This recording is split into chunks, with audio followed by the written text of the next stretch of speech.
Welcome our YouTube channel GS with आंसू। दोस्तों, आज बिहार एसआई मेंस एग्जाम 25/8/2019 में पूछे गए क्वेश्चन को देखने वाले हैं, जिससे पता चल सके कि मेंस में कितने हार्ड और कितने इजी क्वेश्चन पूछे जाते हैं। अभी तक जितने भी बार बिहार दरोगा मेंस के एग्ज़ाम हुए हैं, सभी को आपको देखना ज़रूरी है, क्योंकि क्वेश्चन रिपीट भी किया जाता है। चलिए दोस्तों, शुरू करते हैं। पहला प्रश्न है, भारतीय जलवायु से संबंधित इंसो क्या है? तो दोस्तों, भारतीय जलवायु से संबंधित इंसो है El Nino south oscillation. Option B हो जाएगा सही। अगला प्रश्न देखते हैं दोस्तों। वर्ष 2011 की जनगणना के अनुसार सर्वाधिक जनसंख्या किस राज्य की है? तो दोस्तों, सर्वाधिक जनसंख्या उत्तर प्रदेश राज्य की है। अगला प्रश्न देखते हैं दोस्तों। आपको मिलान करना है।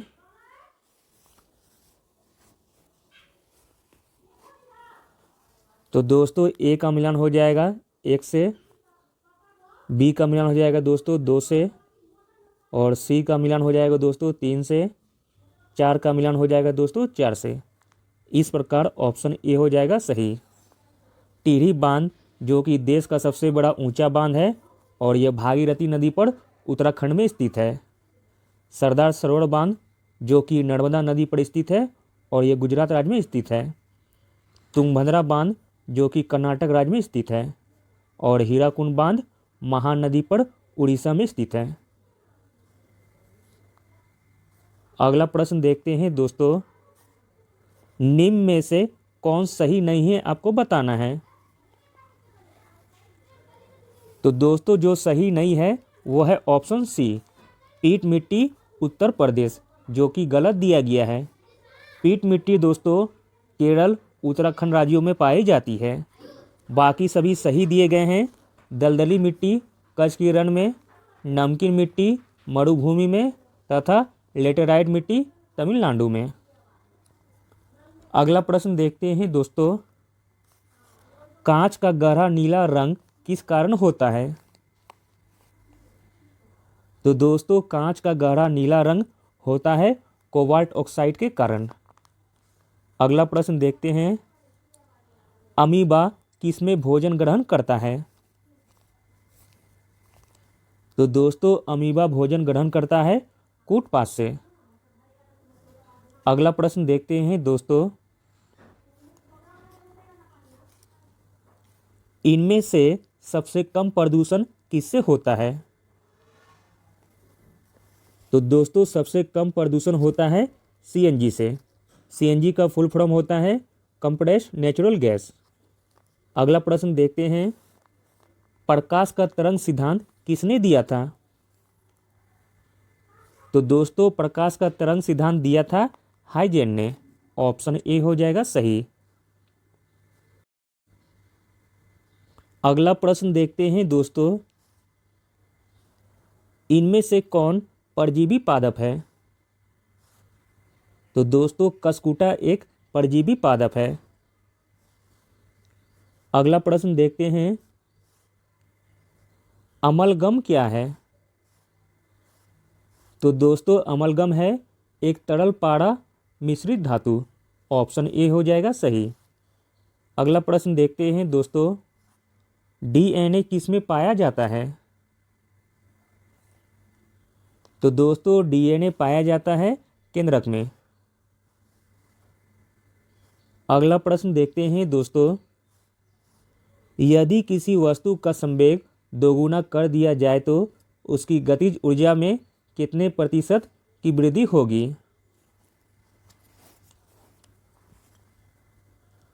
तो दोस्तों, आंसर हो जाएगा ऑप्शन बी, 300% की वृद्धि। गतिज ऊर्जा का फॉर्मूला होता है दोस्तों ½mv²। अगला प्रश्न देखते हैं। दांत के निर्माण में निम्न में से किस तत्व की सर्वाधिक भूमिका है? तो दोस्तों, दांत के निर्माण में कैल्शियम तत्व की सर्वाधिक भूमिका है। अगला प्रश्न देखते हैं दोस्तों, प्रति चुंबकीय पदार्थ की चुंबकीय प्रकृति कैसी होती है? तो दोस्तों प्रति चुंबकीय पदार्थ की चुंबकीय प्रकृति होती है ऋणात्मक। अगला प्रश्न देखते हैं दोस्तों, इनमें से कौन टेक पॉलीमराइज एंजाइम का स्रावन करते हैं? तो दोस्तों टैग पॉलीमराइज एंजाइम का स्रावन करते हैं एस्चेरिचिया कोलाई। अगला प्रश्न देखते हैं, संतोष ट्रॉफी का संबंध किस खेल से है? तो दोस्तों संतोष ट्रॉफी का संबंध है फुटबॉल से। अगला प्रश्न देखते हैं दोस्तों, दोषपूर्ण शिक्षा प्रणाली का प्रतिफल क्या है? तो दोस्तों दोषपूर्ण शिक्षा प्रणाली का प्रतिफल है युवा अशांति। अगला प्रश्न देखते हैं दोस्तों, वस्तु संयोग स्थानापन्न का उदाहरण है? तो दोस्तों वस्तु संयोग स्थानापन्न का उदाहरण है पेन और स्याही। अगला प्रश्न देखते हैं, जब समाज सभी नियमों को मापदंडों के साथ पालन करता है तो उसे कहते हैं? तो दोस्तों उसे कहते हैं समाजीकरण। अगला प्रश्न देखते हैं, एक प्रकाश वर्ष बराबर होता है? तो दोस्तों एक प्रकाश वर्ष बराबर होता है 9.46 इंटू 10⁻15 मीटर या 10⁻12 किलोमीटर। अगला प्रश्न देखते हैं, I came, I saw, I conclude किसने कहा था? तो दोस्तों I came, I saw, I conclude कहा था जूलियस सीजर ने। ऑप्शन डी हो जाएगा सही। अगला प्रश्न देखते हैं, there is no such thing as a free lunch पुस्तक किसने लिखी है? तो दोस्तों there is no such thing as a free lunch पुस्तक लिखी है मिल्टन फ्राइडमैन ने। अगला प्रश्न देखते हैं, भारत का राष्ट्रपति किस प्रकार की वीटो का प्रयोग करता है? तो दोस्तों भारत का राष्ट्रपति विशेषिक अधिकार का प्रयोग करता है। ऑप्शन ए हो जाएगा सही। भारत का राष्ट्रपति विशेषिक अधिकार का वीटो का प्रयोग करता है। अगला प्रश्न देखते हैं, धान के खेत से किस प्रकार की गैस निकलती है? तो दोस्तों धान के खेत से मीथेन गैस निकलती है यानी कि CH4। अगला प्रश्न देखते हैं दोस्तों, जर्मनी की आधिकारिक मुद्रा क्या है? तो दोस्तों जर्मनी की आधिकारिक मुद्रा है यूरो। जर्मनी की आधिकारिक मुद्रा यूरो है। जर्मनी की राजधानी है बर्लिन तथा यहाँ की भाषा है जर्मन। अगला प्रश्न देखते हैं दोस्तों। अगला प्रश्न दोस्तों मैथ से पूछा गया था, इजी क्वेश्चन है। यदि 15 संख्या का औसत 7 है, प्रथम 8 संख्या का औसत 6.5 तथा अंतिम 8 संख्या का औसत 8.5 है, तब मध्य की संख्या पूछा जा रहा है। 15 संख्या का औसत 7 दिया है तो 15 इंटू 7 करेंगे तो 15 का योग निकल जाएगा। फिर प्रथम 8 संख्या का औसत 6.5 है, 8 इंटू 6.5 प्लस अंतिम 8 संख्या का औसत 8.5 है, 8 इंटू 8.5 करेंगे, योग निकल जाएगा। फिर मध्य की संख्या पूछा जा रहा है। मध्य की संख्या के लिए 120 में हम 105 को घटा देंगे तो 15 आ जाएगा।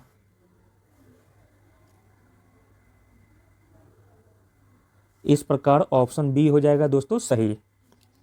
अगला प्रश्न दोस्तों रीजनिंग से पूछा गया था, इजी क्वेश्चन है दोस्तों। पहला में 5 लाइन दिया गया है, 1 2 3 4 5। इसी 5 लाइन से दोस्तों इसमें पंचभुज बनाया गया है। फिर इसमें 3 लाइन है, 1 2 3। फिर 3 लाइन से दोस्तों यहाँ ट्रायंगल बन जाएगा। इस प्रकार ऑप्शन सी हो जाएगा सही।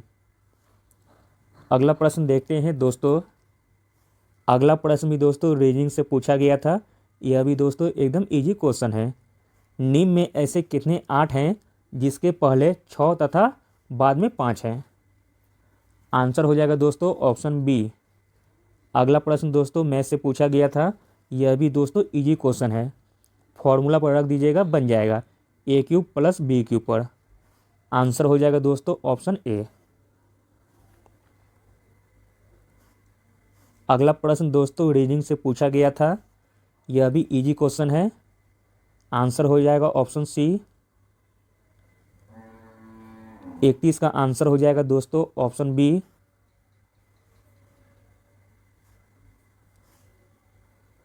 32 का आंसर हो जाएगा दोस्तों ऑप्शन ए 17%। इजी क्वेश्चन है दोस्तों, बना लीजिएगा। घड़ी की कीमत में 30% वृद्धि करने के बाद 10% छूट दी जाती है, तब विक्रेता को कितना प्रतिशत लाभ होगा? बना लीजिएगा, इजी क्वेश्चन है। अगला प्रश्न दोस्तों रीजनिंग से पूछा गया था। तो दोस्तों आंसर हो जाएगा ऑप्शन सी।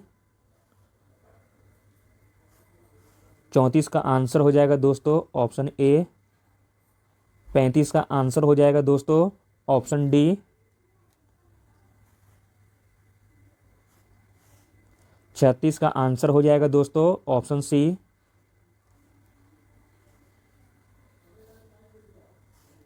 37 का आंसर हो जाएगा दोस्तों ऑप्शन बी। 38 का आंसर हो जाएगा दोस्तों ऑप्शन ए। 39 का आंसर होगा दोस्तों ऑप्शन सी।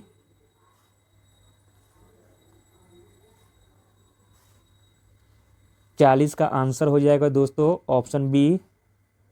41 का आंसर होगा ऑप्शन ए। 42 का आंसर हो जाएगा दोस्तों ऑप्शन बी। 43 का आंसर होगा ऑप्शन सी। 44 का आंसर हो जाएगा दोस्तों ऑप्शन ए।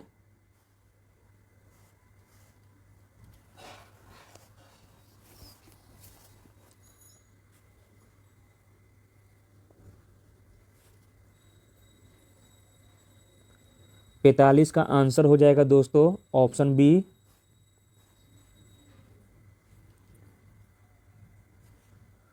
46 का आंसर होगा ऑप्शन डी। 47 का आंसर हो जाएगा ऑप्शन ए। 48 का आंसर होगा ऑप्शन सी।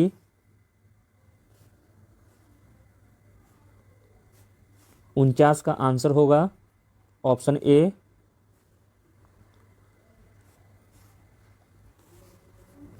50 का आंसर हो जाएगा दोस्तों ऑप्शन बी। अगला प्रश्न देखते हैं दोस्तों। किस मुगल शासक ने शाहू को मुक्त किया था? तो दोस्तों वह मुगल शासक था मुअज्जम, जिसने कि शाहू को मुक्त किया था। अगला प्रश्न देखते हैं दोस्तों। हिस्टोरिका नामक प्रसिद्ध रचना किसकी है? तो दोस्तों हिस्टोरिका नामक प्रसिद्ध रचना है हेरोडोटस की। अगला प्रश्न देखते हैं दोस्तों। भारत में पहला एम्स कहाँ खुला था? तो दोस्तों भारत में पहला एम्स खुला था नई दिल्ली में। अगला प्रश्न देखते हैं। किसने बंगाल की राजधानी मुर्शिदाबाद से मुंगेर स्थानांतरित की थी? तो दोस्तों बंगाल की राजधानी मुर्शिदाबाद से मुंगेर स्थानांतरित किया था मीर कासिम ने। अगला प्रश्न देखते हैं दोस्तों। निम्न में से कौन सा कालक्रम के अनुसार सही है? आपको क्रम सजाना है। तो दोस्तों आंसर हो जाएगा ऑप्शन बी रामानुज, फिर नामदेव, फिर चैतन्य, फिर तुलसीदास। रामानुज का जन्म हुआ था दोस्तों 1017 ईस्वी में। फिर नामदेव का जन्म हुआ था 1270 ईस्वी में महाराष्ट्र में। फिर चैतन्य महाप्रभु का जन्म हुआ था 18 फरवरी 1486 में। और फिर तुलसीदास का जन्म हुआ था 1554 ईस्वी में। अगला प्रश्न देखते हैं, निम्न में से कौन कांग्रेस का कभी अध्यक्ष नहीं बने थे? तो दोस्तों कांग्रेस का कभी अध्यक्ष नहीं बने थे वह है बाल गंगाधर तिलक, जबकि सूर्यनाथ बनर्जी, गोपाल कृष्ण गोखले, महात्मा गांधी यह तीनों कांग्रेस के अध्यक्ष बने थे। अगला प्रश्न देखते हैं, मार्ले मिंटो सुधार कब आया था? तो दोस्तों मार्ले मिंटो सुधार आया था 1909 ईस्वी में। अगला प्रश्न देखते हैं दोस्तों, सती प्रथा का उन्मूलन किसके सहयोग से हुआ था? तो दोस्तों सती प्रथा का उन्मूलन राजा राममोहन राय के सहयोग से हुआ था। अगला प्रश्न देखते हैं, मुगल और मेवाड़ के बीच संधि कब हुई थी? तो दोस्तों मुगल और मेवाड़ के बीच संधि हुई थी 1615 ईस्वी में। अगला प्रश्न देखते हैं, ताजमहल के लिए पत्थर कहाँ से लाया गया था? तो दोस्तों ताजमहल के लिए पत्थर मकराना से लाया गया था। अगला प्रश्न देखते हैं दोस्तों, कांग्रेस की स्थापना के समय भारत का वायसराय कौन था? तो दोस्तों कांग्रेस की स्थापना के समय भारत का वायसराय था लॉर्ड डफरिन। कांग्रेस की स्थापना 28 दिसंबर 1885 ईस्वी को ए.ओ. ह्यूम ने किया था। उस समय भारत का वायसराय लॉर्ड डफरिन था। अगला प्रश्न देखते हैं दोस्तों, अलीगढ़ की संधि का संबंध किससे है? तो दोस्तों अलीगढ़ की संधि का संबंध है ईस्ट इंडिया कंपनी तथा सिराजुद्दौला के बीच। अलीगढ़ की संधि 9 फरवरी 1757 को हुई थी। अगला प्रश्न देखते हैं, यज्ञ की देखरेख कौन करता था? तो दोस्तों यज्ञ की देखरेख करता था होता। अगला प्रश्न देखते हैं, 16 की नीति किसने अपनाया था? तो दोस्तों 16 की नीति अपनाया था अकबर ने। अगला प्रश्न देखते हैं दोस्तों, इटली ने आक्रमण कर किस देश को जीता था? तो दोस्तों इटली ने आक्रमण कर अबिसिनिया देश को जीता था। इटली के मोसोलिनो ने अक्टूबर 1922 में रोम पर तथा 1935 में अबिसिनिया पर आक्रमण किया था। अगला प्रश्न देखते हैं दोस्तों, रुद्रदामन से संबंधित कौन सा अभिलेख है? तो दोस्तों रुद्रदामन का संबंध है जूनागढ़ अभिलेख से। अगला प्रश्न देखते हैं, मंगल पांडे का संबंध किस इन्फेंट्री से था? तो दोस्तों मंगल पांडे का संबंध था 34वीं बंगाल नेटिव इन्फेंट्री से। ऑप्शन बी हो जाएगा सही। अगला प्रश्न देखते हैं, चतुर्थ बौद्ध संहिता किसके शासनकाल में हुआ था? तो दोस्तों चतुर्थ बौद्ध संहिता कनिष्क के शासनकाल में हुआ था। अगला प्रश्न देखते हैं दोस्तों, स्वराज पार्टी का संबंध निम्न में से किस व्यक्ति से था? तो दोस्तों स्वराज पार्टी का संबंध था सी.आर. दास से, यानी कि चित्तरंजन दास से। ऑप्शन सी हो जाएगा सही। अगला प्रश्न देखते हैं दोस्तों, सांप्रदायिक निर्वाचक का जनक किसे माना जाता है? तो दोस्तों सांप्रदायिक निर्वाचक का जनक माना जाता है लॉर्ड मिंटो को। अगला प्रश्न देखते हैं, निम्न में से कौन सुमेलित है? तो दोस्तों जो सुमेलित है वह है ऑप्शन ए, भारत परिषद अधिनियम 1892 प्रतिनिधि सरकार की स्थापना। ऑप्शन ए हो जाएगा सही। अगला प्रश्न देखते हैं, राष्ट्रीय ध्वज का डिजाइन किसने तैयार किया था? तो दोस्तों राष्ट्रीय ध्वज का डिजाइन तैयार किया था पिंगली वेंकैया ने। अगला प्रश्न देखते हैं दोस्तों, वर्ष 2018 में फीफा विश्व कप किस देश ने जीता था? तो दोस्तों वर्ष 2018 में फीफा विश्व कप जीता था फ्रांस ने। अगला प्रश्न देखते हैं, अगला एशियाई खेल कहाँ होगा? तो दोस्तों अगला एशियाई खेल होगा चीन में। अगला एशियाई खेल 2022 में चीन के हुआंगजू में होगा। अगला प्रश्न देखते हैं, 6 अगस्त 1945 तथा 9 अगस्त 1945 को क्रमशः जापान के हिरोशिमा तथा नागासाकी पर जो परमाणु बम गिराए गए थे उसमें कौन सी अभिक्रिया हुई थी? तो दोस्तों उसमें अभिक्रिया हुई थी विखंडन। अगला प्रश्न देखते हैं, अलकनंदा तथा भागीरथी नदी कहाँ आकर मिलती है?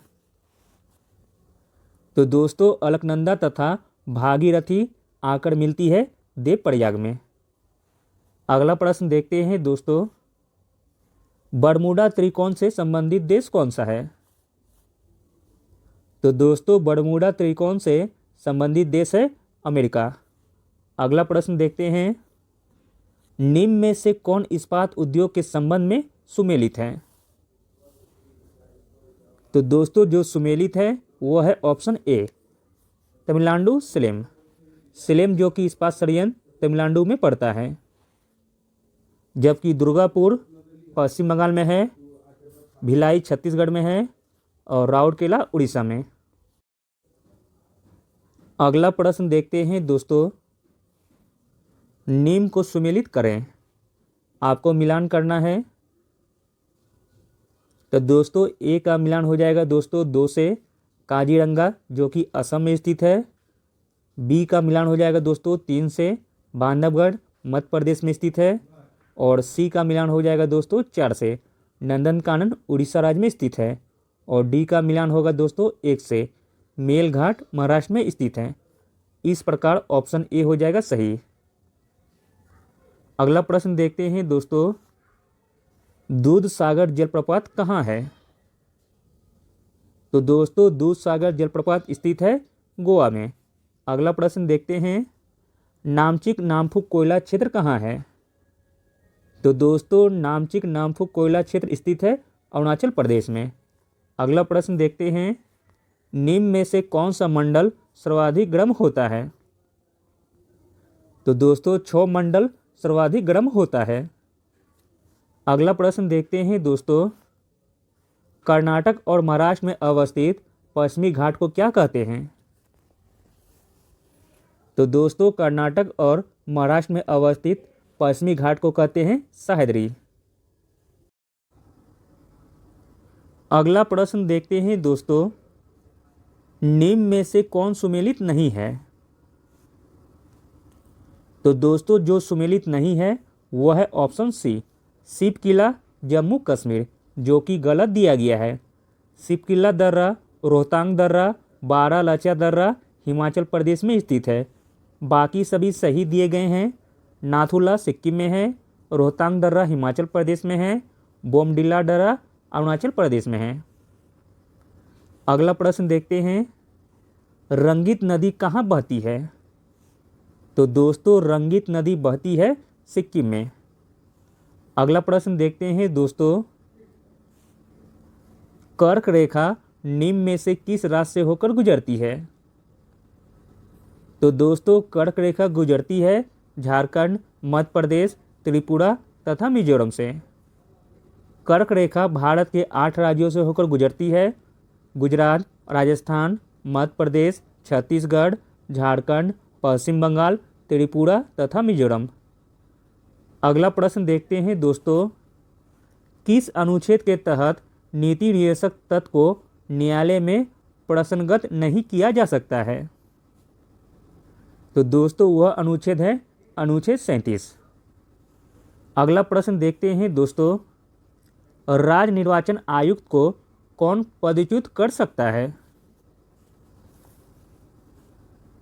तो दोस्तों राज्य निर्वाचन आयुक्त को पदच्युत कर सकता है जो प्रक्रिया उच्च न्यायालय के न्यायाधीश को हटाने का है। ऑप्शन डी हो जाएगा सही। अगला प्रश्न देखते हैं दोस्तों, निम्न में से राष्ट्रपति के कार्यकाल से संबंधित कौन सा क्रम सही है?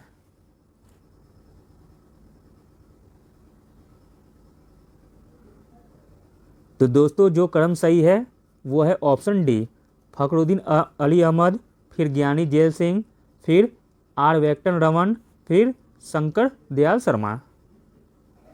अगला प्रश्न देखते हैं दोस्तों, भारत में कितनी बार आपातकाल लागू हो चुका है? तो दोस्तों भारत में 3 बार आपातकाल लागू हो चुका है। अगला प्रश्न देखते हैं दोस्तों, संविधान के उद्देशिका में किस मौलिक अधिकार का वर्णन नहीं है? तो दोस्तों संविधान के उद्देशिका में आर्थिक स्वतंत्रता का उल्लेख नहीं किया गया है। भारत के संविधान की प्रस्तावना में 5 प्रकार की स्वतंत्रता, विचार, अभिव्यक्ति, विश्वास, धर्म एवं उपासना की स्वतंत्रता का उल्लेख किया गया है।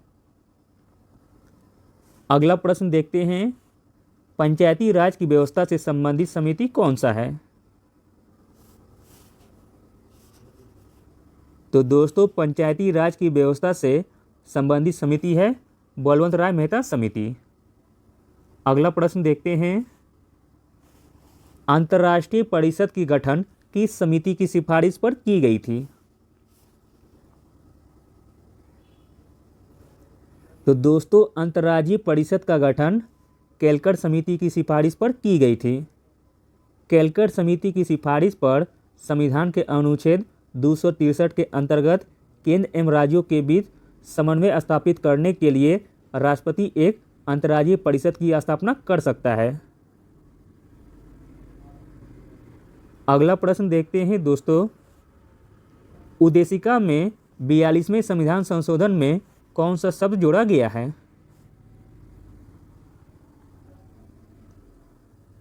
तो दोस्तों उद्देशिका में 42वें संविधान संशोधन में जोड़े गए शब्द हैं समाजवाद, पंथ निरपेक्ष तथा अखंडता। अगला प्रश्न देखते हैं दोस्तों,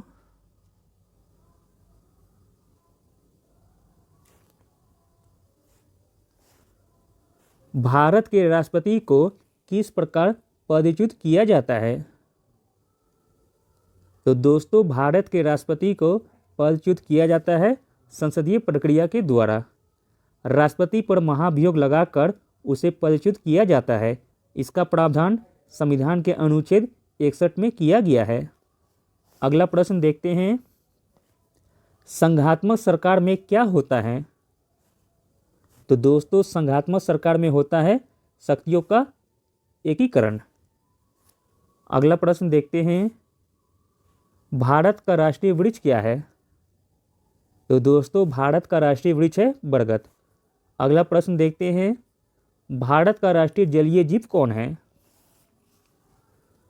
तो दोस्तों भारत का राष्ट्रीय जलीय जीव है गंगा का डॉल्फिन। अगला प्रश्न देखते हैं दोस्तों, चिली का चुक्की माता खाने किसके लिए प्रसिद्ध है? तो दोस्तों चिली का चुक्की माता खाने प्रसिद्ध है कॉपर के लिए यानी कि तांबा के लिए। अगला और अंतिम प्रश्न देखते हैं दोस्तों, नर्मदा बचाओ आंदोलन से कौन जुड़ी है?